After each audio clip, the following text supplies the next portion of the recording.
Assalamualaikum warahmatullahi wabarakatuh. Perkenalkan, saya Febi Ramandani dari Universitas Mercu Buana, jurusan Manajemen Ekonomi Bisnis.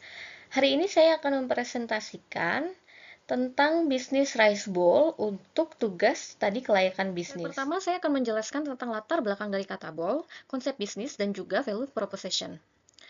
Yang pertama adalah latar belakang kata bowl. Bisnis makanan memiliki peluang besar karena merupakan kebutuhan utama manusia. Tren masyarakat mengarah pada makanan yang praktis, cepat, dan bisa dibawa kemana saja. Konsep rice bowl semakin populer karena efisiensi dan mudah dikonsumsi. Peluang ini melahirkan ide bisnis dari kata bowl. Yang kedua yaitu konsep bisnis. Kata bowl adalah usaha rice bowl dengan cita rasa khas Indonesia, yaitu seperti rendang, sambal matah, sei sapi, dan lain sebagainya. Keunggulan dari rice bowl sendiri yaitu harga terjangkau, rasanya enak dan tampilannya menarik, praktis dan cocok untuk mahasiswa dan juga pekerja. Yang ketiga yaitu value proposition. Kata bowl bukan hanya menjual makanan, tetapi juga memberikan pengalaman emosional, meningkatkan mood pelanggan, menyenangkan perut sekaligus hati, makanan yang praktis dan juga bermakna, dan juga terjangkau. Selanjutnya, saya akan menjelaskan tentang tujuan usaha, visi dan misi, pasar potensial, pesaing, dan juga keunggulan dari kata bowl. Yang pertama yaitu tujuan. Tujuan menjadi makanan yang enak, terjangkau, dan juga bermakna. Untuk visinya yaitu menjadikan kata bowl sebagai pilihan utama makanan untuk semua kalangan. Yang ketiga yaitu misi, membuka lapangan pekerjaan, menggerakkan perekonomian, dan juga memberikan kepuasan jasmani dan juga rohani. Yang kedua yaitu pasar potensial. Tujuannya, target utamanya itu mahasiswa dan kalangan menengah ke bawah atau harganya terjangkau. Yang kedua yaitu tren masyarakat urban menyukai makanan praktis dan bisa dibawa kemana saja. Yang ketiga yaitu potensi berkembang menjadi outlet yang nyaman untuk mereka nongkrong dan juga meeting di tempat kami. Untuk strateginya itu biasanya promosi Instagram dan juga TikTok, endorse dan kolaborasi misalnya dengan Chef Renata Molek atau chef-chef yang lainnya. Dan juga membangun brand image terjangkau dan juga berkualitas. Pesaing dan keunggulan kata bowl, persaingan ketat termasuk brand besar seperti Mangkuku. Diferensiasi kata bowl yaitu kata-kata motivasi di setiap pembelian, rasa khas makanan Indonesia, fokus pada pengalaman dan mood pelanggan. Untuk kata bowl bersaing bukan hanya dari rasa dan juga harga, tapi dari keunikan dan brand emosional. Untuk slide selanjutnya yaitu dari hidup produk, strategi pemilihan lokasi, dan juga outlet lokasi pertama. Yang pertama yaitu daur hidup produk. Perkenalan, harga terjangkau, dan juga promosi awal atau slow penetration. Yang kedua yaitu pertumbuhan, menambahkan varian, tingkatkan promosi, dan membuka outlet dan juga franchise. Yang ketiga yaitu kedewasaan. Inovasi frozen food, kemasan ramah lingkungan, dan delivery, dan juga website sendiri. Yang kedua yaitu strategi pemilihan lokasi di outlet. Mudah terlihat dan berada di area ramai, mudah diakses di jalanan besar dan transportasi umum, dekat target utama seperti mahasiswa dan kelas menengah ke bawah, biaya sewa sesuai dengan legalitas yang aman, lingkungan bersih, aman, dan juga minim pesaing, mendukung konsep tempat nongkrong di kalangan remaja. Lokasi outlet pertama. Yang pertama yaitu dekat kampus dan kos-kosan. Yang kedua yaitu banyak ojek online mendukung penjualan online. Yang ketiga yaitu sudah tersedia dapur, kasir, dan area nongkrong.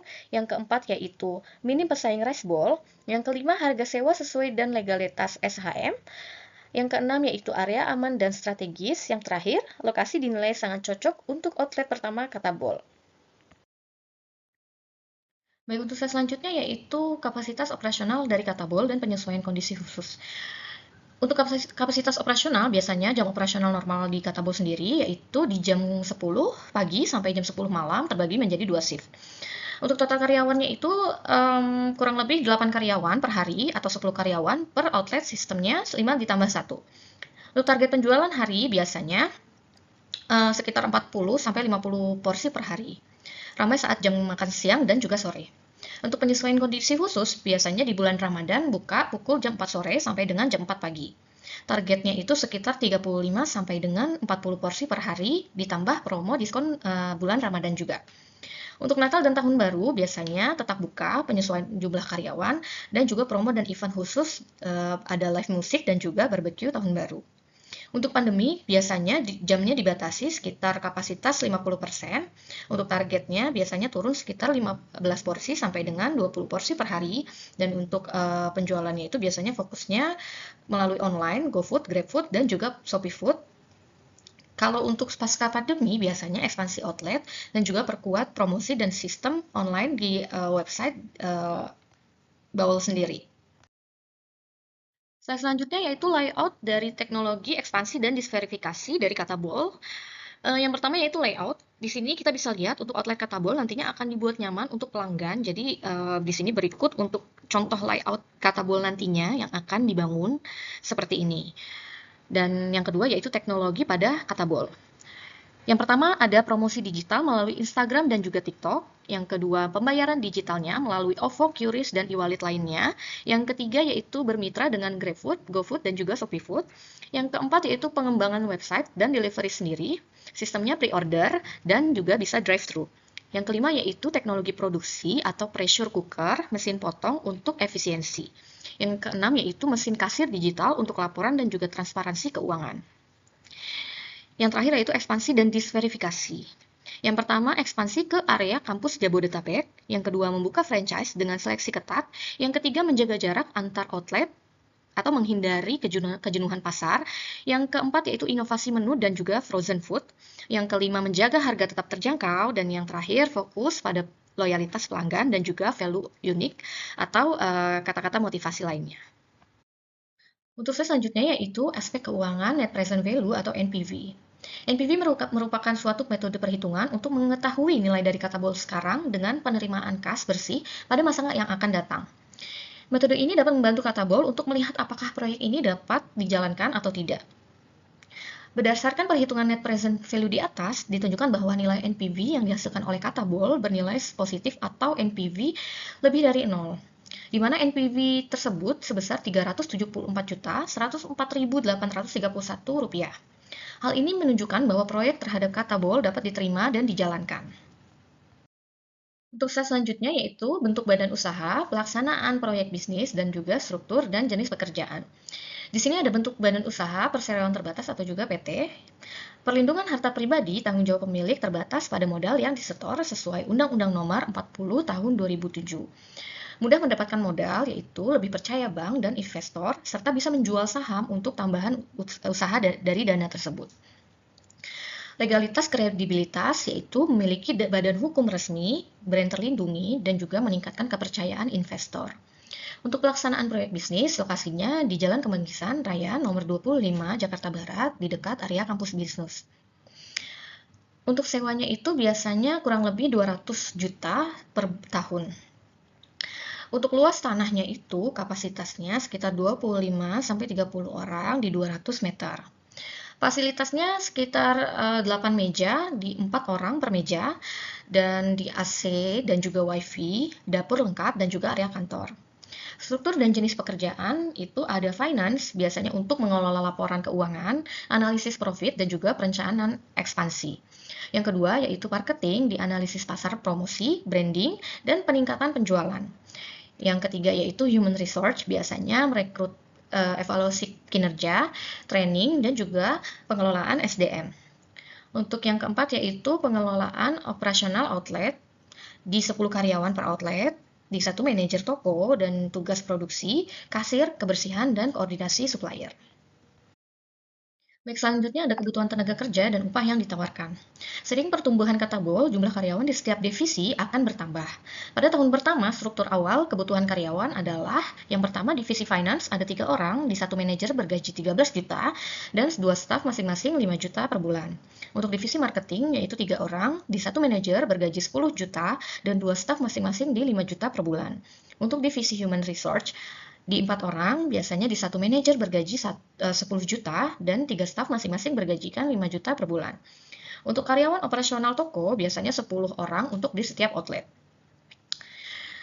Di sini ada tabel jenis pekerjaan dan juga karyawan. Di sini ada juru masak di jumlah 4 karyawan, di kasir ada 5 karyawan, di manajer toko ada 1 karyawan.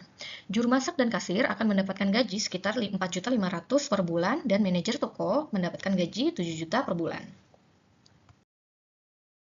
Baik, untuk slide selanjutnya yaitu dampak ekonomi dari kata bol. Di sini terbagi menjadi dua, yaitu bagi masyarakat dan juga bagi pemerintah. Kalau untuk bagi masyarakat, yang pertama yaitu membuka lapangan pekerja atau fresh graduate dan pengalaman. Yang kedua yaitu mengurangi pengangguran dan juga membantu perekonomian sekitar. Yang ketiga yaitu ekspansi outlet dalam penyerapan tenaga kerja itu lebih luas. Dan untuk bagi pemerintah, yang pertama membantu mengurangi kemiskinan, yang kedua meningkatkan perputaran ekonomi daerah dan nasional, yang ketiga menambah pendapatan negara melalui pajak dari PPH, PPN dan lain-lain. Untuk yang keempat yaitu mendukung pemerataan ekonomi melalui ekspansi ke berbagai daerah.